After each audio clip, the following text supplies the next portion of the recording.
Okay, Bismillah ar-Rahman ar-Rahim. We will continue from the previous session where we broke. Now we are going to solve this problem. I just read this problem and try to explain what it means, and then we will solve this on the board. So, example 6, consider a hydroelectric project with a capacity of 120 megawatt.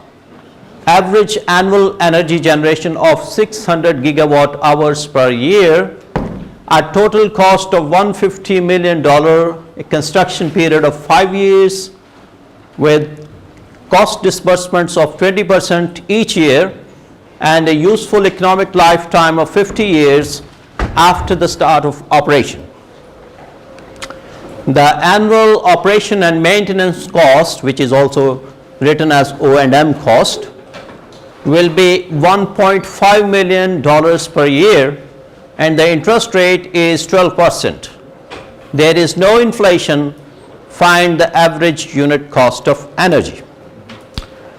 Please note one thing: when energy is already given, then we don't have to worry about 120 megawatt.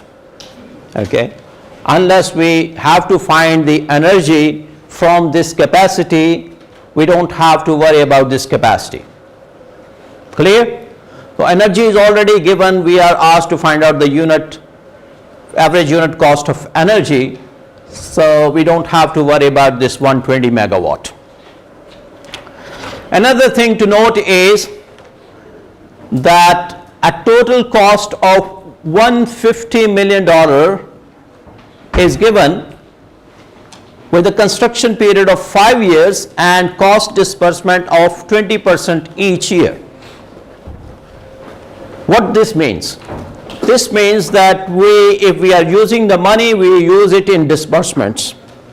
We don't borrow the money, for example, $150 million in one go. Otherwise, our interest will be more. So we borrow or we use the money whatever is required in first year, and then in second year we borrow again or we use the money, and so on. So when we say it is 20% each year, the 20% of 150 is $30 million. It means we are spending $30 million each year for the construction. And once it is completed, it has economic lifetime of 50 years after the start of operation. After the start of operation, so its total life is, after the start of operation, 50 years. And then we have just O&M cost. If it is some other, for example, another power plant, it is possible that it has also fuel cost as well. In this case, we don't have a fuel cost. The salvage value is also not given, so we assume that there is no salvage value of this plant, and we are just going to find out the unit cost of energy.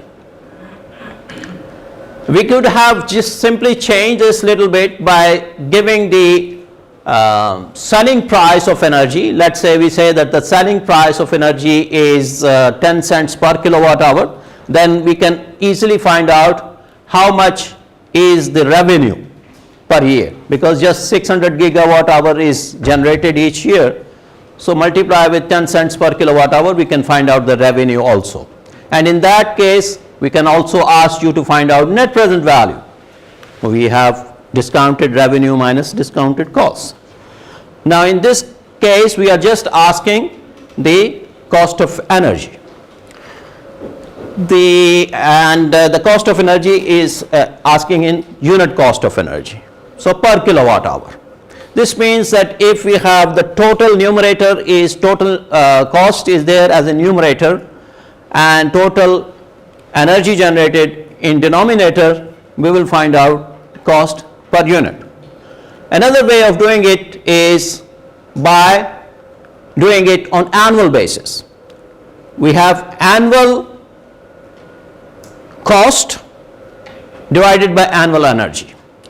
it will be much easier doing it on the annual basis. The answer would be same. Either you do it from the total cost point of view, total cost divided by total energy generated in 50 years, or find the cost on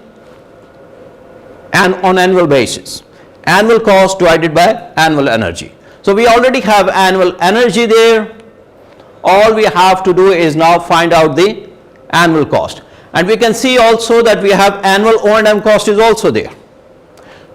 The rest is now just we have to say how much is the annual capitalized cost. Capitalized cost is the capital cost plus the interest during the construction, IDC.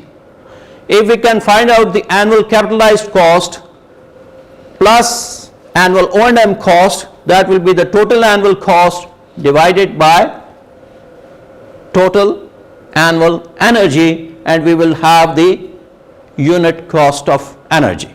So let's first try to draw the what we call it cash flow diagram and then solve it.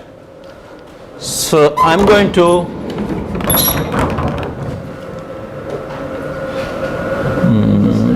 this is desk, okay, and we can close this one.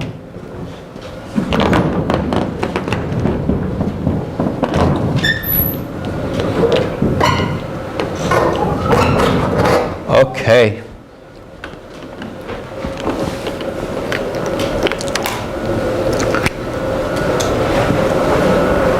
So we are over here and we assume again the construction cost is at the end of each year. So we have 30 million here, 30 million here, 30 million here, 30 million here, and 30 million here. So we have 0, 1, 2, 3, 4, and 5 years. 5 years of construction, and at this point the power plant started its operation, and we will assume again that the O&M cost and the energy is at the end of each year. Okay, as we have been doing the assumptions before, we assume that O&M cost occurs at the end of each year, and also the energy also is at the end of each year. We could also do it at the middle of the year, but we try to keep the thing simple. So we will assume that now we have this operation has started. End of this year we have energy 600 gigawatt hour. Okay, assuming energy is of course a benefit, we can say this is energy here 600 gigawatt hour, and each year we have this energy.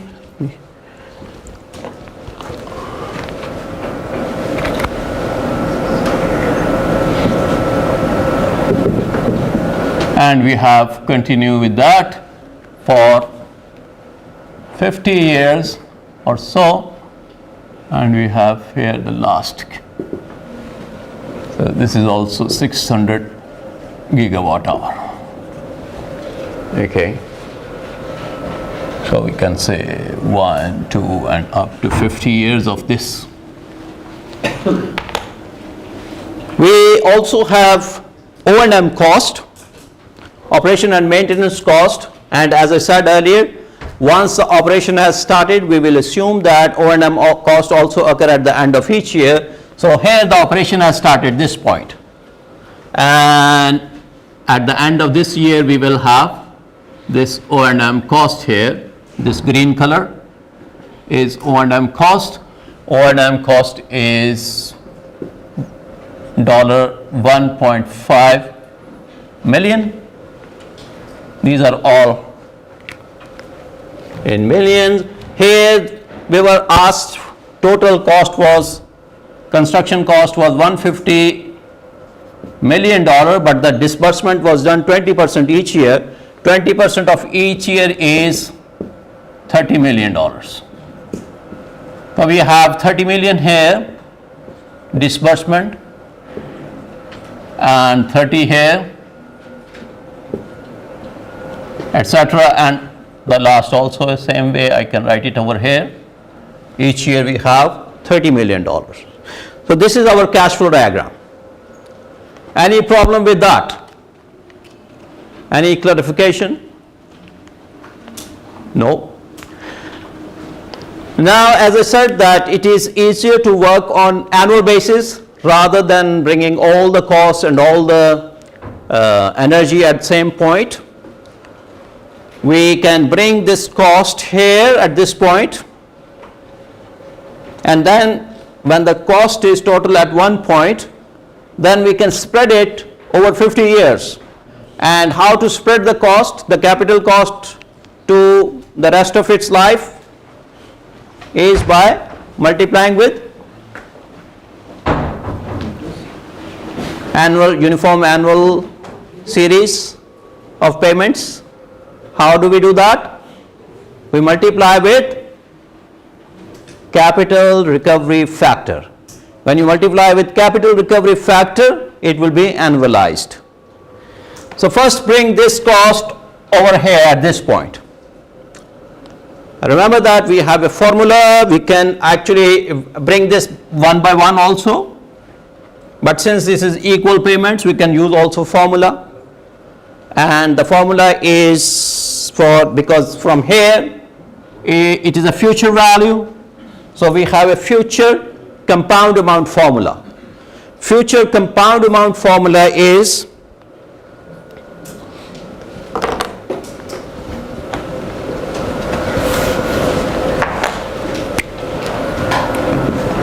F is equal to A into 1 plus I raised to power n minus 1 divided by I. This is future value. What is A here? Annuity, which is in this case is 30. So we will multiply this with 30. I was given as 12%. A is $30 million.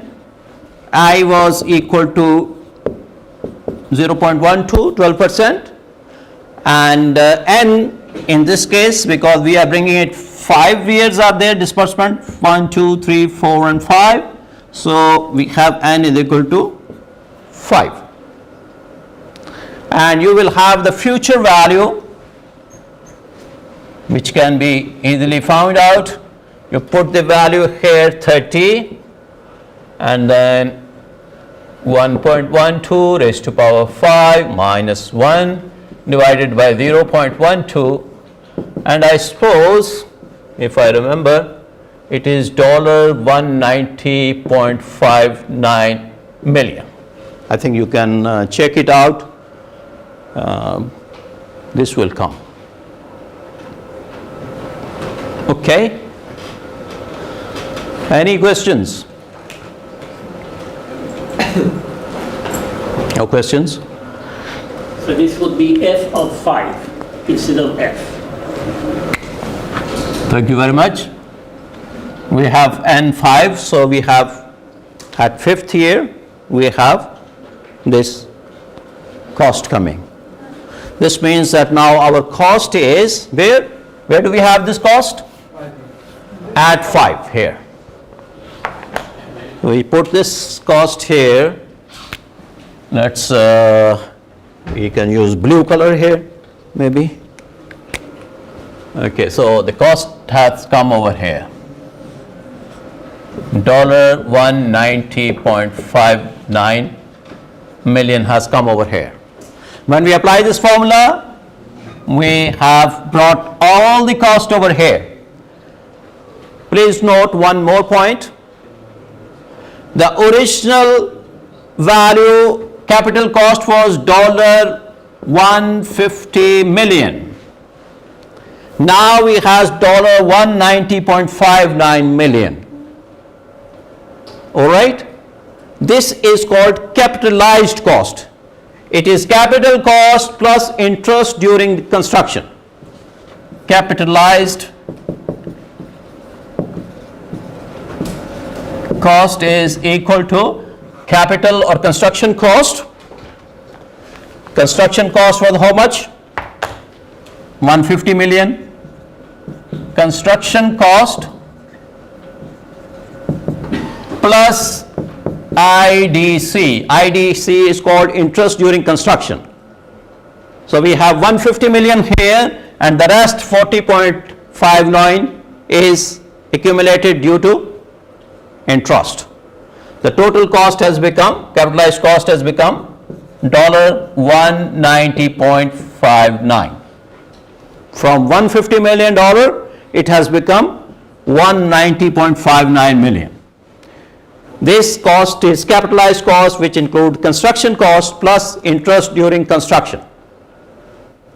Now we are over here, and this is now one-time cost, present cost we call it at this time, and we want to annualize this cost so that we can do our analysis on annual basis. Either we can do it on annual basis or we can do it on total cost basis. If we want to do it on the total cost basis, we have to bring all this spread cost of O&M over here by making present worth formula, and all the energy as well. And again, the energy will be the same way discounted. The same formula with present worth formula will be used. And then total cost over total energy.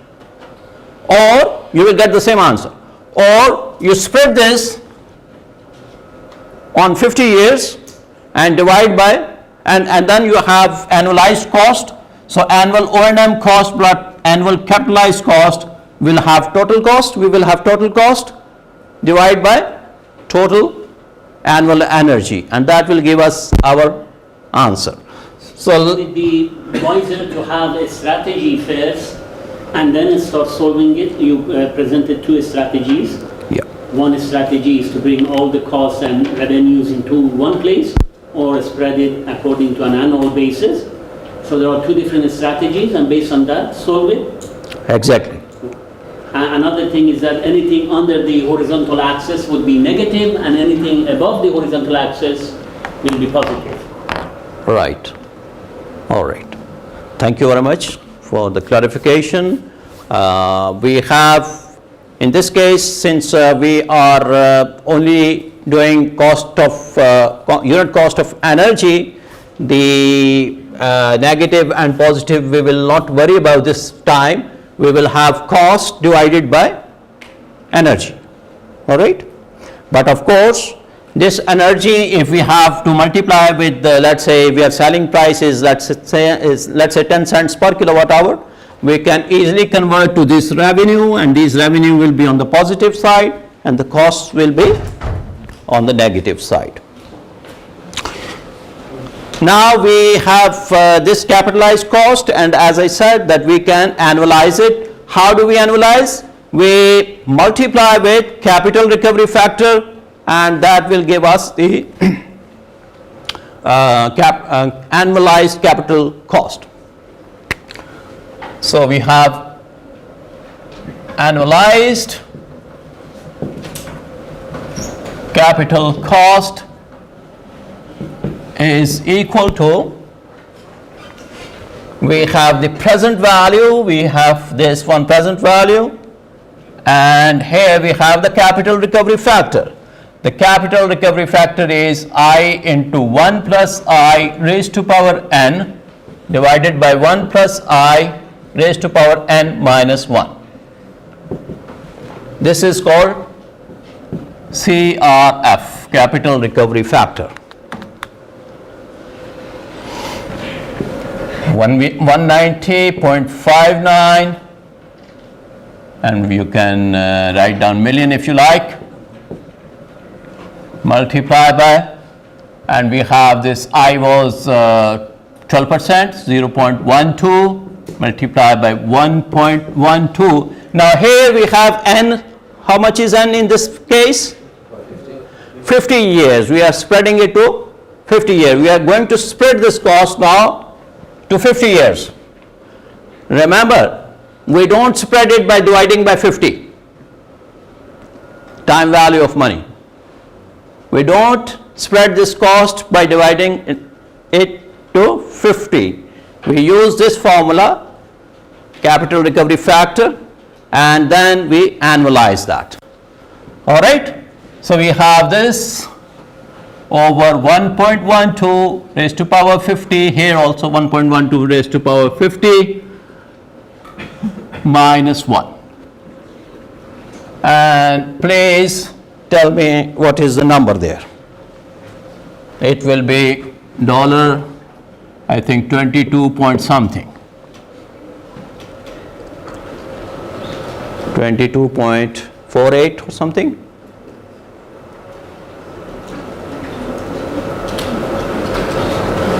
Anybody?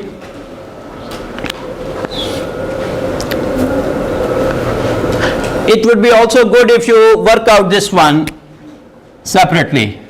Please tell me this capital recovery factor as well. The total is 22.95. 22.95. So we just write down 22.95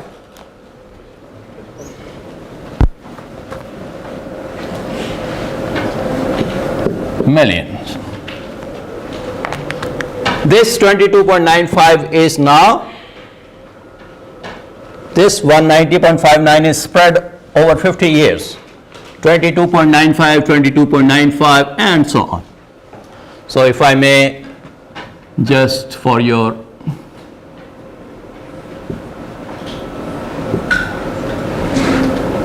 this is now spread here. This cost is now spread to 50 years, and this is $22.95 million. Clear? واضح? Okay. So we have now, this is annualized capital cost. Total annual cost is what? Total annual cost is summation of this cost, $22.95 plus $1.5 million. Okay. So what we have is how much?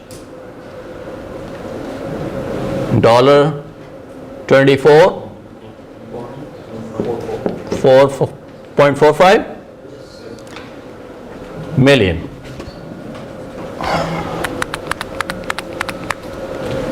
This is total annual cost. All right, this is annual cost. Then the unit cost of energy is unit cost of energy.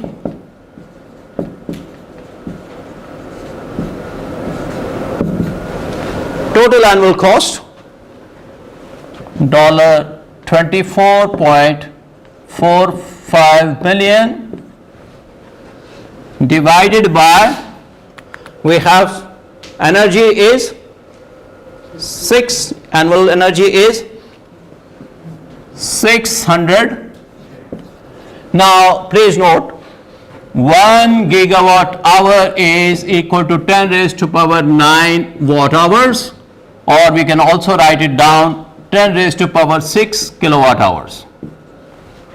So it is, since energy unit is kilowatt hour, we can write it down 10 raised to power 6 kilowatt hours. And since we have dollar, we may like to see the cost in cents per kilowatt hour. We just multiply 100 cents divided by $1. So now the cost will come as cents per kilowatt hour. And our answer is, if you like, is about 4.075 or something like that. Cents per kilowatt hour. Any questions? So if the utility is charging 10 cents per kilowatt hour, the utility is making profit. Exactly. If the utility starts selling per kilowatt hour at 10 cents per kilowatt hour, it will be per kilowatt hour it will be making about roughly 6 cents per kilowatt hour.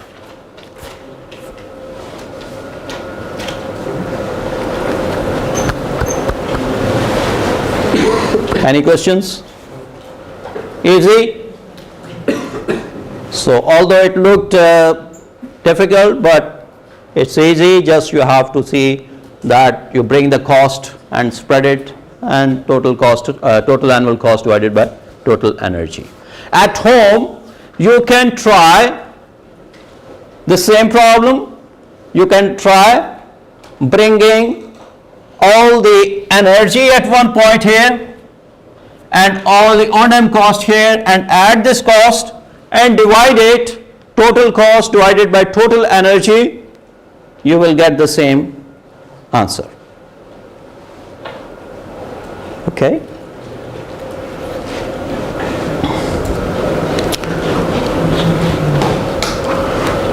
We now move to the second problem. Let's move to second problem now. I can first clear it out.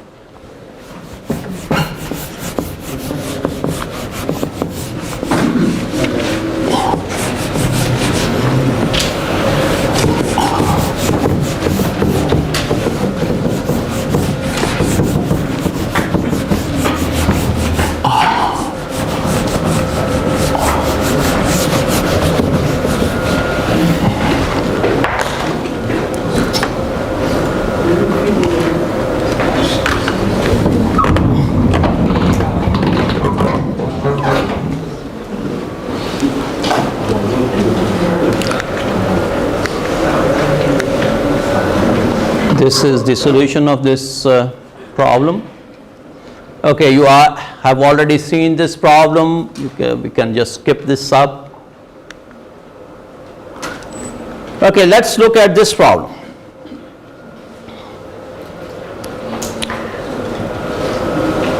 A mechanical robot is part of a welding operation on an automobile assembly line costs $750,000. Its annual O&M cost, operation and maintenance cost, will be $10,000, and its expected life is only 6 years, while its estimated salvage value when retired is anticipated to be approximately $40,000. The robot will replace welding operation labor cost. If the interest rate is 20%, what annual labor savings must be realized over the robot's life to justify the expenditure?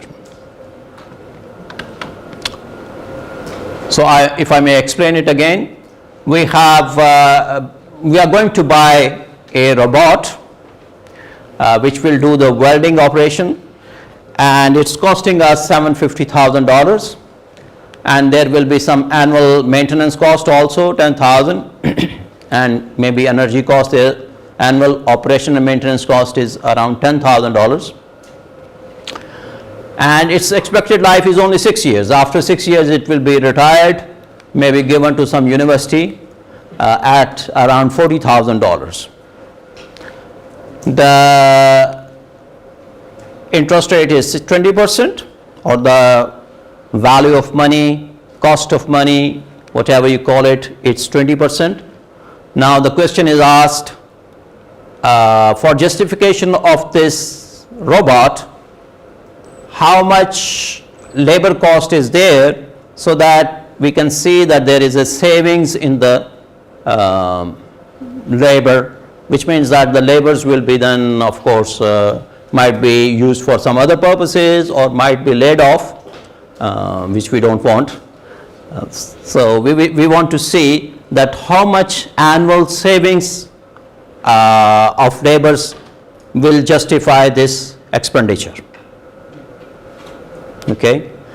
If we find out the annual owning cost of this robot, that will be the justification that if the laborers are costing us more than that of annual owning cost of this robot, then it is justified, otherwise it won't be justified economically. Of course, we are talking about economics only, we are not talking about any ethics here. We don't want that laborers be replaced with robots, right? But this is going to happen anyway.